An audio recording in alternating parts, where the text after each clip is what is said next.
Hi, everybody. Thank you for joining today. We are going to cover a lot of great information. We're talking about communicating more effectively with non-technical clients. It's a practical guide, so it will give you hands-on things to learn.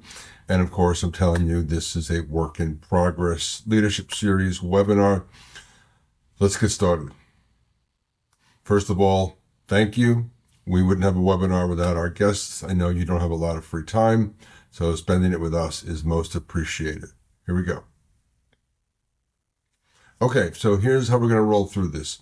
We'll do some introductions, see who's on with us now. I'll tell you why we created the masterclass, a bit about how we'll proceed, and then we'll do some wrap-ups and talk at the end.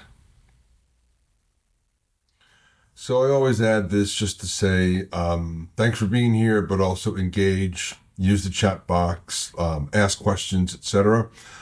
We just want to hear what you think and do it in real time. So please.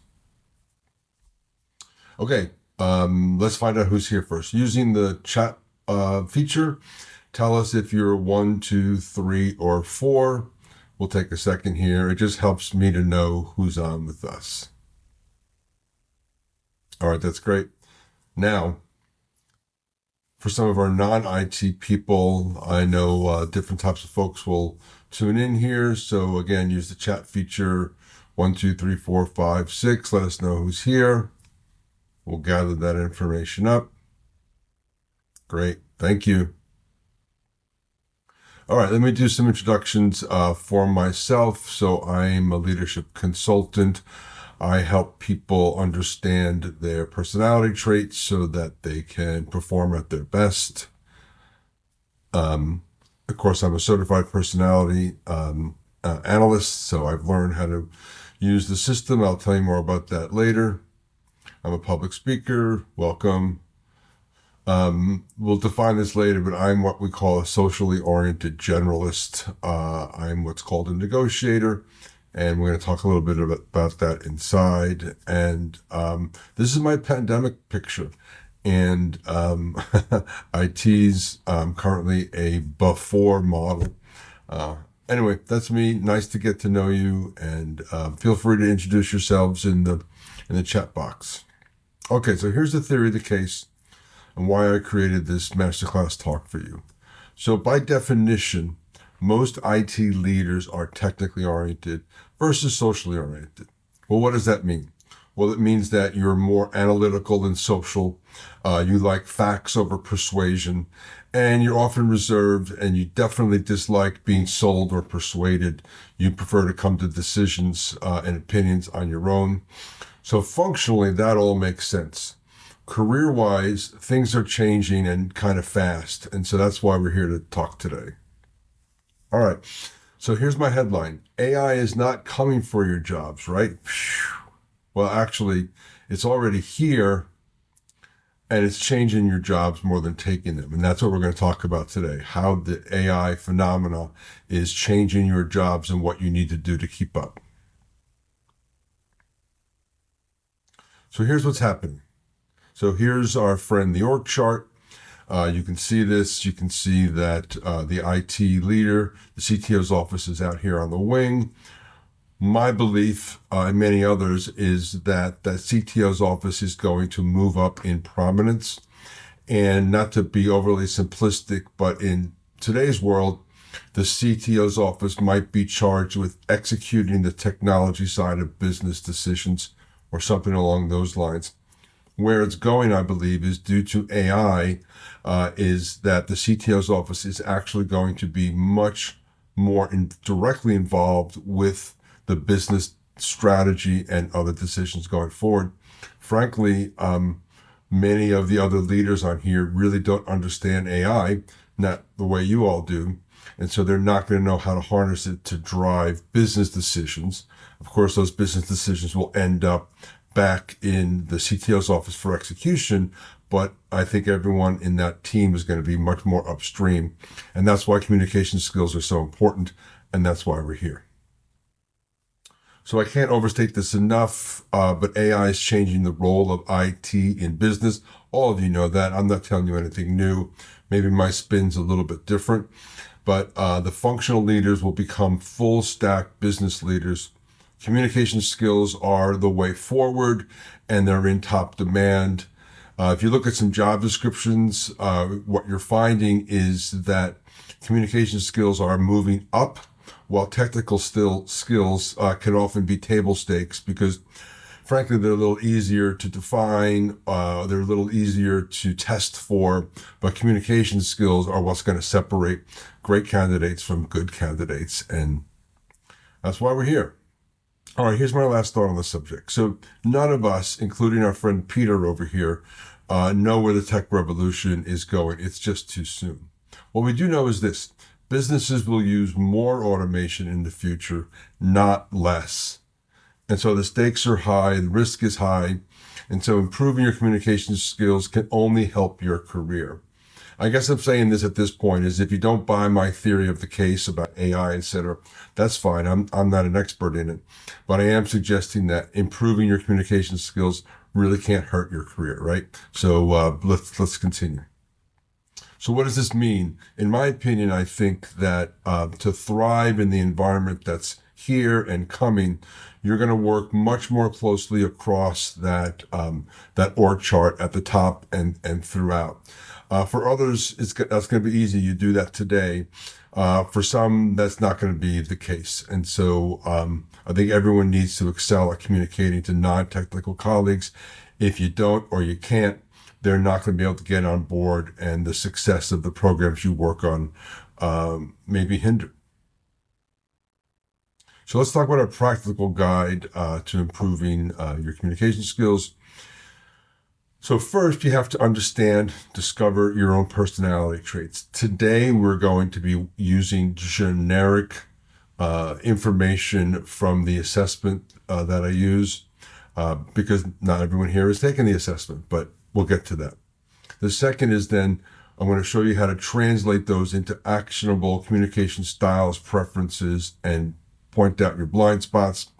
And third, we're going to learn to adapt your communication to non-technical colleagues. And that's really going to be the meat of what we're doing.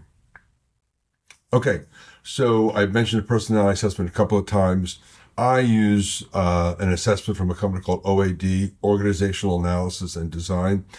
And I use that because I find it to be highly accurate and super easy to administer.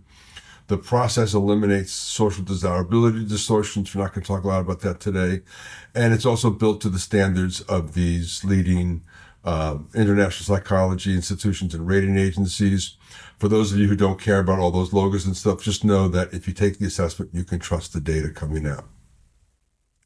All right. Anyone on the webinar have taken an assessment with me or anyone else? If so, put a little message in the chat box. I want to hear from you. Okay, cool. Moving on. So whenever we talk about OAD, we always begin with the leadership style matrix. I've learned this recently. I say 4 quadrants. That's unnecessary. Quadrants mean 4, but there are 4 quadrants, and I'll show you how that works. Let me get my better pointer on. So in our world, there's generalists and specialists. We call that substance, kind of who you are as a person. And then we have socially oriented and technically oriented.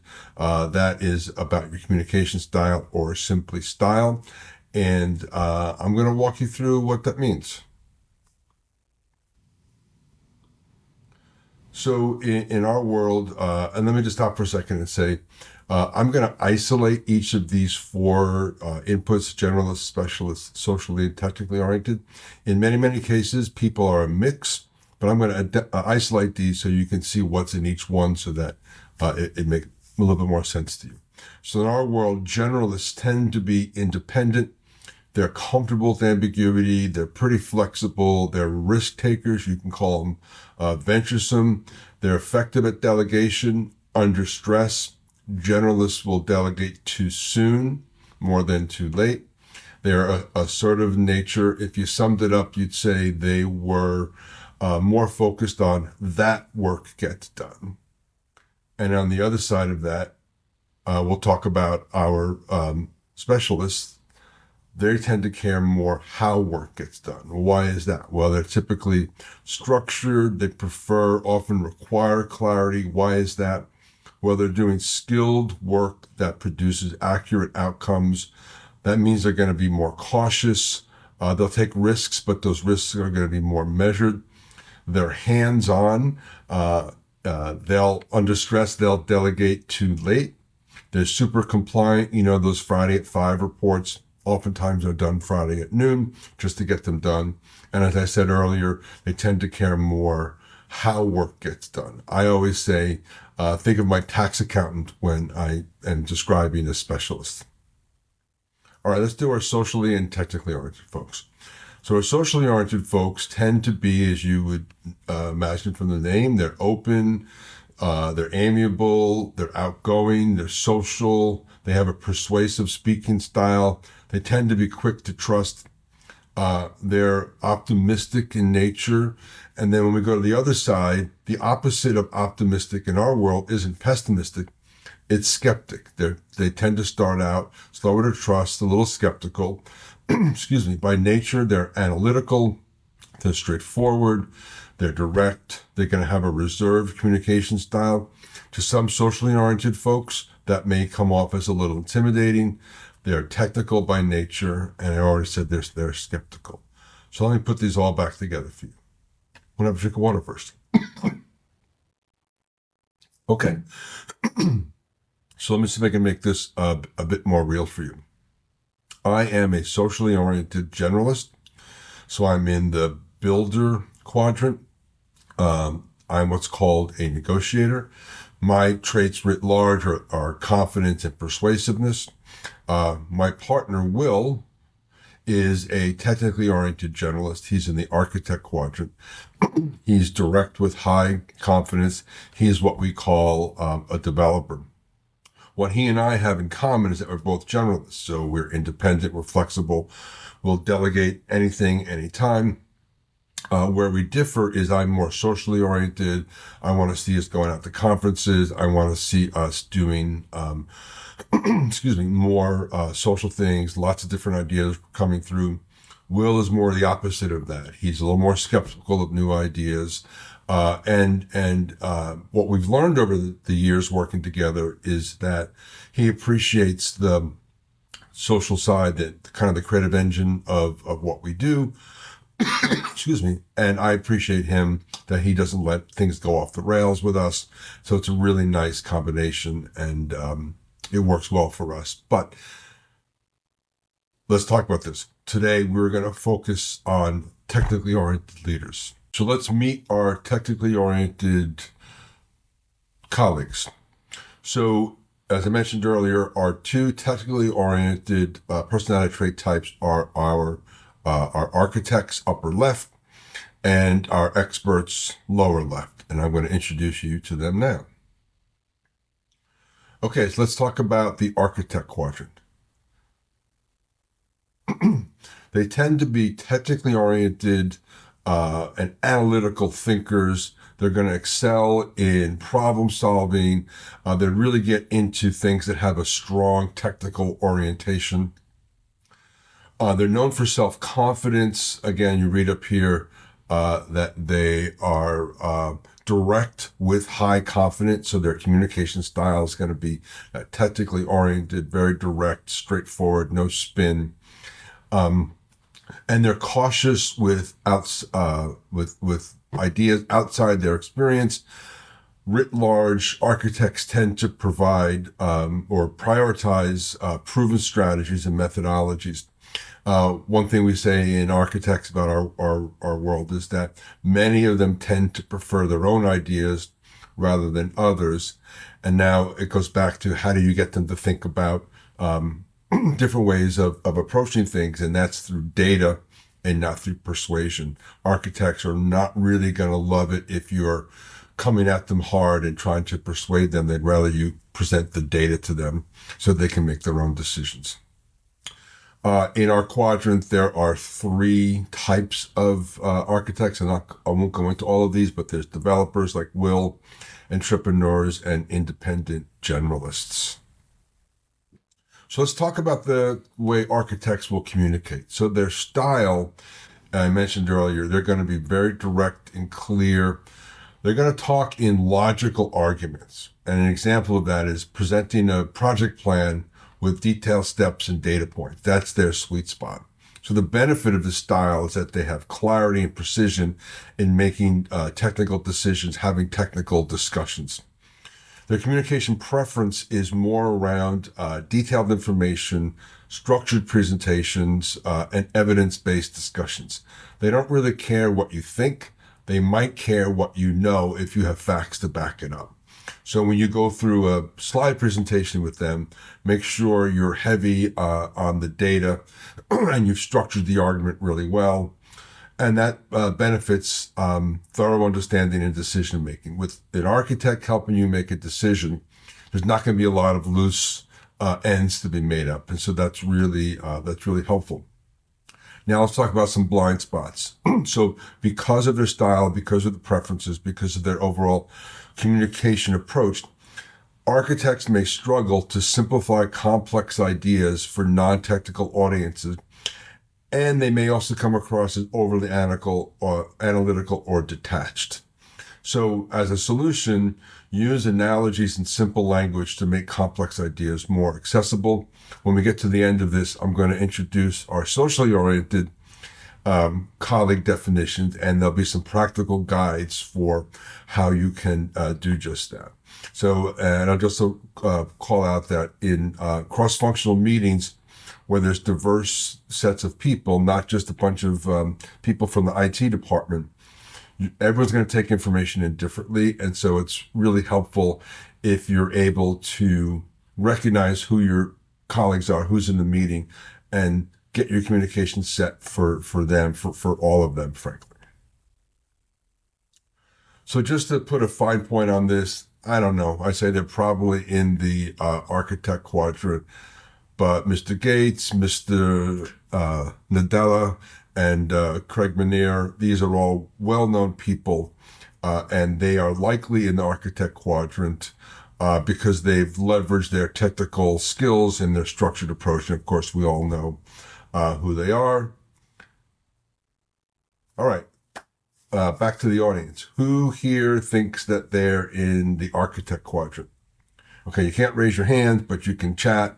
So take a second, tell us who's an architect and why. Great, cool. Thanks for that. All right. Now we're going to introduce our expert quadrant. Again, they're in the lower left. We'll go through the same process. So experts are really detail-oriented and analytical. They're really going to excel in technical and specialized areas. I mentioned my tax accountant. A lot of engineers, a lot of you folks out there are going to be in those sorts of jobs. They're known for their methodical and systematic approach. They're proficient in tasks that require precision and careful planning. So you plan it and then you execute with precision, or else it doesn't work. Think about writing code, right? If you don't plan what you're going to do, you're probably not going to get it right. And if you didn't do it right, it's not going to give you the output that you wanted. So you really need to have both of these. For me, the key difference between architects, upper left, and experts, lower left, is because of the follow-through nature of their. We consider them to have high detail orientation. That's some information from the assessment that we're not going to go into today, but that has that unusually strong follow-through and conscientiousness can play a big role in how we think about our experts. And in the expert quadrant, there's 4. Again, we won't go through these, but there's technical specialists, perfectionists, and processors. And each of them are technically oriented specialists, but all in a slightly different way. Okay, so let's do the same exercise. So on the expert communication process, their style is thorough, precise, detail orientation. As an example, they like explaining a technical process in a step-by-step way with precision. I don't even know if they like doing that. That's just the way they do it because to them it feels that that's the way they should do it. For them, it ensures accuracy and attention to detail when you're doing technical explanations. Their preferences are they like comprehensive explanations with technical accuracy and well organized information. A headline is fine, but they want the meat. And so you really have to give that to them. As an example of that, when writing technical specs and reports, you're going to see them adding the data that's necessary to make the argument. And of course, that benefits when they're doing those type of works because now you have a complete understanding of the situation. Now, blind spots are what we need to talk about. Our friend, the experts, they may get bogged down in details, making it difficult to convey the bigger picture. And if you're like me, I do want to get to the details, but I'm a builder, I'm an upper right, I need a hook. So if you're trying to communicate to me, give me that hook, get my attention, and then drill down, right? So start out by summarizing key points, and that executive summary or get to the point, get through, present your whole through line so that people like me are on board, and then we can get into the details because of course details are important. Again, some of these I made up. You can see Warren Buffett, Angela Merkel, Tim Cook. I say that these folks are probably in the expert quadrant because of their attention to detail, precision, methodical planning, and the rest. So I don't know if they are or not, but I think they probably would be, don't you? Okay. In the audience, same thing. Who is in the expert quadrant? Why? Peck it in there. Let's see. All right, cool. Thanks for letting us know. So let's meet your socially oriented colleagues, aka your non-technical colleagues. We have builders like myself, I mentioned, and we have facilitators. So let's define them so you can learn a little bit more how to communicate to them, how to communicate more effectively to them. So let's do builders. I'll spill these all out. They are confident and persuasive. So they have a dynamic and confident individuals. They like to be innovative and have independent thinking. They tend to be risk takers. They can be a little authoritative in their leadership approach. And they like fast-paced environments. Many of them are impatient, and so they're moving through things really quickly. And in our world, there's 4 of them, Pathfinder, Adventurer, Influencer, and Negotiators like me. We won't go into that much detail. Who's probably in the builder quadrant? Richard Branson, Oprah, Steve Jobs. Again, these guys have many skills. These people have many skills, but they're leaders. And you can see how they've innovated. They're persuasive. I mean, if anybody's ever seen a Steve Jobs TED Talk or marketing talk, those are phenomenal in how they've innovated things and then painted their vision going forward. Okay, so I don't know if my IT folks here are going to be builders. Maybe there are some, but tell me if you're in the builder quadrant and why. Pop that in. Cool, thanks. All right, now let's introduce the facilitator quadrant. So I'll spill these all out. Remember, these are socially oriented specialists at the bottom right. They tend to be strong on relationships and execution. They're cooperative team players. They manage tasks and relationships equally well. They excel in role where there's meticulous attention to detail, structured planning, and a harmonious approach. That's that specialist side coming out. And they they're adept at creating balance and efficient team dynamics. So again, they're balancing all of that as they go forward. Oh, and they often bridge, so interesting point. They often bridge diverse perspectives to achieve collective goals. So facilitators are really good at taking everyone in a room and driving to a consensus. On the facilitator quadrant, there's only two. There's a coordinator and there's a social diplomat. They're more or less the same, except that the coordinator is more impatient, driving things forward. And the social diplomat, as the name would suggest, is somebody who is more comfortable letting things move at their own pace. And these folks are probably in the facilitator quadrant, and they do so because of their active listening. You know, Cheryl wrote that book. They're very much collaborators, and they create a supportive and harmonious work environment. So I think. All right, same thing. Last time, who thinks that they're in the facilitator quadrant and why? Type it in. If you haven't picked up on this is how I type, so this is how I'm suggesting that you might want to type. But let us know. Awesome. All right, so now that you've understood yourselves, you've understood your non-technical clients, let's talk about communicating more effectively with them. So first of all, how do you identify a builder quadrant or a builder colleague? Right? If you don't know their quadrant, then you don't know how to communicate with them. So let's see if I can sum that up for you. So you can observe people, your colleagues, the ones that tend to focus on the big picture, the ones that are the most persuasive, enthusiastic. They act with decisiveness. Doesn't mean they're always right, but they'll make decisive decisions. Those you look around who are in comfortable social settings, and those who are you see multitasking. You know, they're on the phone during meetings or sending emails and stuff. Again, there's more to it than that. But if you can observe those behaviors, you probably know you have a builder on your hands. Now, how to communicate more effectively with them. All right, there's a lot here, but this is why we're here. So I'm going to spend a few minutes on this. So when you know you have a builder, right, they prefer the big picture. So give them broad context over details, at least at first. Highlight the strategic impact and save the specifics for later. Like I said earlier, give them a hook.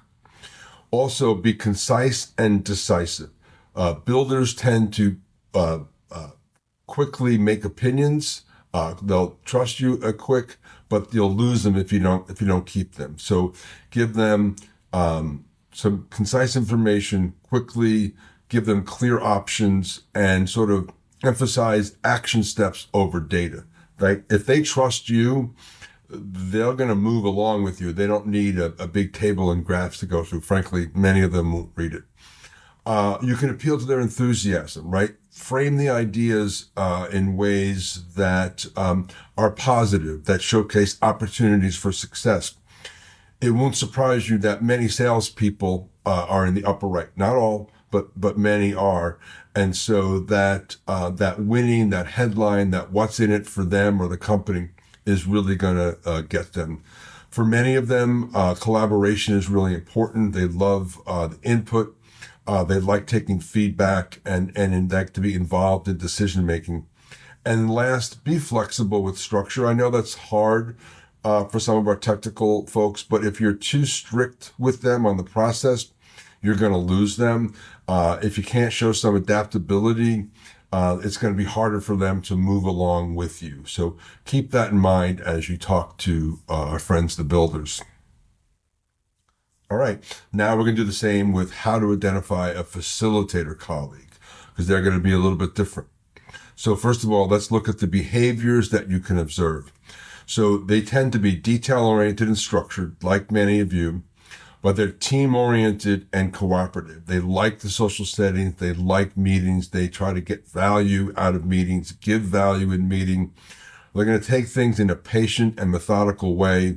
They're supportive, oftentimes diplomatic, and they're focused on the process. For facilitators, they believe that if you follow the steps and follow the process, then good things are going to happen for the group and for the consensus. So now that you know that, how might you communicate more effectively with them? Well, let's spell it out here. Be structured and clear, right? Facilitators, they value clarity and order. So give them the information, give them your ideas step by step if possible. Team harmony, right? So show them how your idea is going to support team success. But maybe calm down a little bit on your overall directness, right? So being too direct with them can scare them off. Frankly, it can hurt their feelings, and that's counter to what you're trying to accomplish. Match them for their patience and methodical approach. Give them time to think and process what you're asking them. Process and details, right? So as you walk them through what you're doing or making your argument to them, if you're asking them to change current processes too much, you're going to throw them off. Now, that might be necessary, but understand that they've made their process. They like their process. Their process has proven to work for them. So if you want them to change it, sort of be with them and give them some structured reasons why and some time to get there.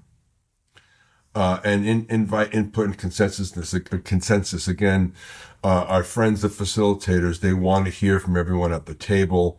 They want to make a decision. Maybe they can't get everybody to be on exactly the same page, but if they can come up with a consensus that works for everyone or almost everyone, then that's going to be the way that they're going to go. Architects, and let me get my pointer straight. And let's just go here. So summarizing, your strength. You're analytical, so you're going to excel in that problem solving. You're going to work in a very structured way. You're technically proficient. The things that might propel you is your precision and your clarity in the work that you do. What might hold you back or hinder you is the struggle to simplify complex ideas, especially with non-technical folks. Some of y'all can come off as a little bit detached and or over-analytical. And some of you also may have difficulty in adjusting your communication styles for diverse audiences, which is why we're here, or at least to start that. So be strong where you're strong, understand where your traits are going to propel you, but also understand where they're going to hold you back. So that's our architects. And let's wrap up with same information, but now we're doing it for experts. So, oh my God, you guys are detail-oriented. You're methodical. You're super precise. Those are your strengths. What are propelling you are your technical mastery and your reliability in getting things done.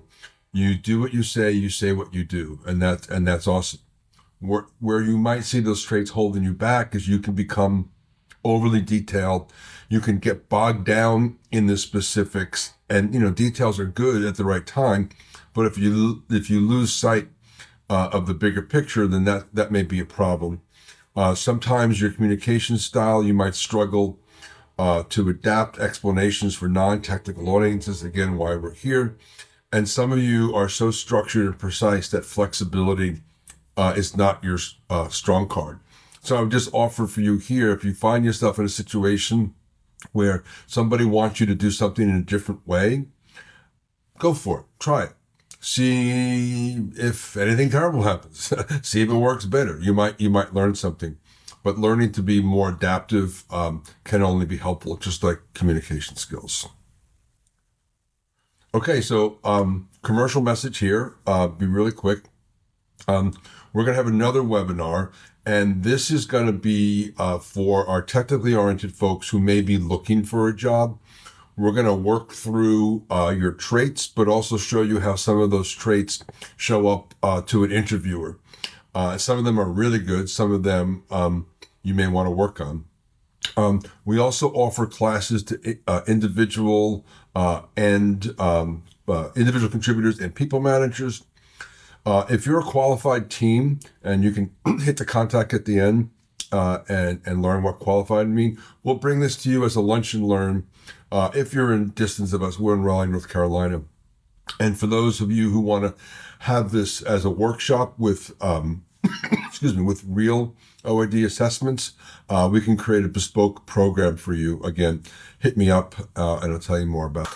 And thank you. So please feel free to find me on LinkedIn, to email me, And thanks again. Bye.